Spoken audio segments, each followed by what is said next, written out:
Жас боздақтар жанын беріп шайқасқан, оралмады қанды қырғын айқастан. Белгісіздер зиратында жерленіп, жат өлкеде қалды мәңгі қайтпастан. Жетім жесір көздеріне жас толды, аспан құлап бастарынан бақтайды.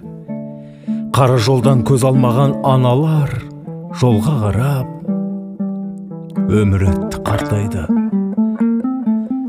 Жеңіс күні ес білгелі есімде, медаль, орден жарқыраған әкелердің төсінде ардагерлер ауылдағы жүретін, бойын тіктеп ерекше бір сезімде. Гүл шоқтарын беруші едік ұсынып, көздерінде тұрушы еді нұр тұнып.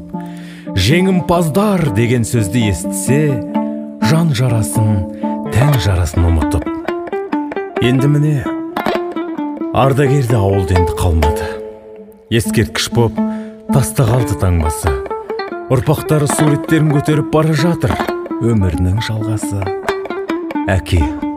Әке, сенің рухыңменен тілдесіп, жеңіс күні жүрем бөлек күй кешіп. Оралыпсың жараланып соғыстан, ажал өрті майданында от кешіп. Есім алып, бағыштаймын дұғамды, әке. Рухың мекен етсін жұмақты, асыл әкем, асқар әкем, жан әкем. Бейнең сенің көз алдымда тұр мәңгі. Мен солдаттың баласымын соғысқан, аман қайтқан жараланып соғыстан.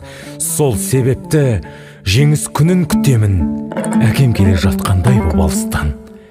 Мақтан етем мен өзіңді әр қашан, сенен биік емес маған еш адам. Құлыным деп маңдайынан искейтін, өзіңдей жан жер бетінен таппаған. Жүрегімде сағыныш бар бітпейтін, жұпар исі дүниенің жетпейтін. Сағынғанда, әке, иісі сіңген мынау көне тоз, тақияңды қолым алып иіскеймін.